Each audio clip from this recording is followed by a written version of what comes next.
Class শিক্ষিত শ্রেণী বা উচ্চ মধ্যবিত্ত শ্রেণী তারাই নিজেদেরকে শুধু এদেশের মানুষ বলে মনে করি, তারাই একমাত্র আধিপত্য করে যায়।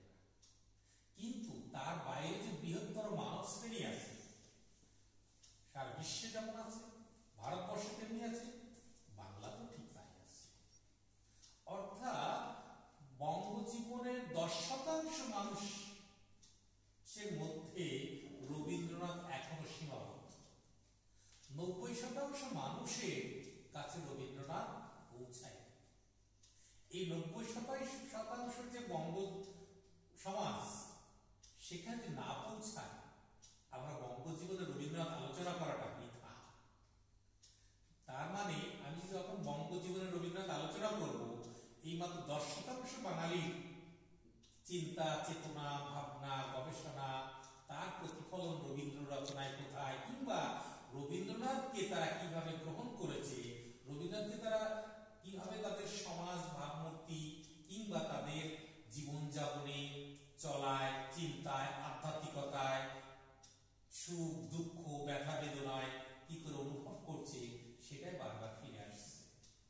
কিন্তু আমার বাড়ি থেকে একটু দূরে, দুটো ঘর পরে যে ব্যক্তি বাস করে, অসংখ্য নাগরিক ঠিক এইরকম পরপর বাস করছে, যারা উচ্চশিক্ষার আলোকে পৌঁছায়নি, তথাকথিত রবীন্দ্র সংস্কৃতির সান্নিধ্যে তারা যায়নি, তারা যেন ওপারার আঙিনায় এখনো রয়ে গেছে।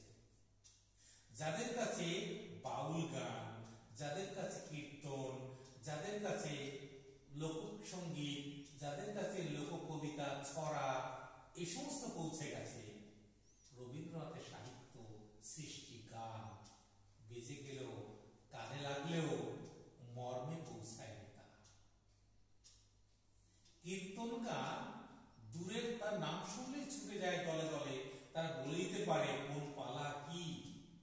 রবীন্দ্রসঙ্গীত তার কাছে উপলব্ধির জায়গায় পৌঁছায় না, তার অন্তরাত্মায় ছুঁয়ে যায় না এই 90% বাঙালির জীবনে।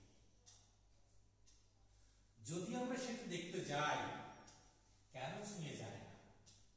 রবীন্দ্রনাথ তার নিজের ভাষাতেই একটা জায়গা ব্যবহার করেছে। শিক্ষিত সমাজ এবং নিরক্ষর সমাজ রাত এবং দিনের মতো পরস্পরের মধ্যে ব্যবধান বজায় রাখে। অর্থাৎ দিন কখনো রাত্রিকে আলিঙ্গন করে না, রাত্রিকে কখনো দিন করে তোলে না। শিক্ষিত সমাজ বৃহত্তর 90% মানুষ যারা গ্রামে বাস করে, শহরগুলিতে বাস করে, যারা আঙিনার পাশে বাস করে, শহরে বাস করেও যারা আস্থা করে থাকে, তাদের কাছে শিক্ষিত সমাজ পৌঁছায়নি। শিক্ষিত সমাজ যদি না পৌঁছায়, রবীন্দ্রনাথের সংস্কৃতি তার দ্বারা বাহিত হয়েছে সেখানে না পৌঁছায়, কবে রবীন্দ্রনাথ তাদের কাছে পৌঁছাবে? তারা নিজের লেখাপড়া শিখে তারপর রবীন্দ্রনাথ পড়ে সেই পর্যন্ত এখনো পৌঁছায়। আমাদের দেশে শিক্ষার প্রসার হচ্ছে, উচ্চ শিক্ষার প্রসার হচ্ছে, কিন্তু রবীন্দ্রনাথ নিয়ে আমাদের সেই রকম মাথা ব্যথা নেই।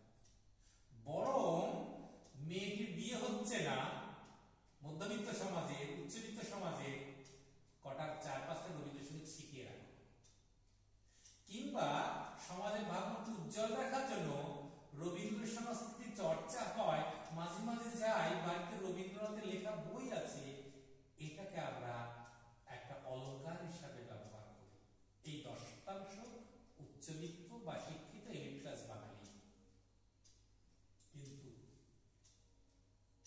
যারা তথাকথিত রবীন্দ্রনাথ যাদের কাছে পৌঁছতে পারেনি, যাদেরকে তিনি বলছেন ওরা কাজ করে নগরে প্রান্তরে, সেই নগরে প্রান্তরে 90% মানুষ যাদের কর্মজীবিকায় বঙ্গ সমাজ বেঁচে আছে, বাংলার কৃষি সমাজের উৎপাদনে বাঙালি সমাজ বেঁচে আছে, শ্রমিক শ্রেণীর উৎপাদনে বেঁচে আছে, দিন মজুরের কর্মক্ষমতায় বেঁচে আছে, তাদের কাছে রবীন্দ্রনাথ কোথায়?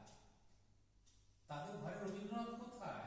সে রবীন্দ্রনাথ গান তার কাছে পৌঁছানো হয়নি, তাকে জানানো হয়নি যে তোমার আধ্যাত্মিক, মনস্তাত্ত্বিক, তোমার সামাজিক, তোমার শিক্ষার, তোমার ইহকাল পরকালের সমস্ত রসদ রবীন্দ্রনাথের লেখার মধ্যে আছে, সৃষ্টির মধ্যে আছে।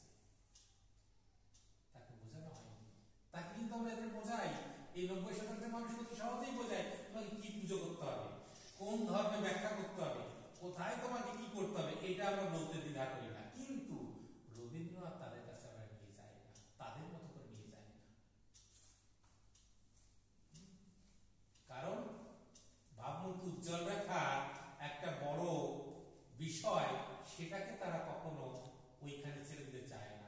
যদি বা 90% মানুষের মধ্য থেকে উঠে এসে প্রথম প্রজন্ম কেউ পড়াশোনা করে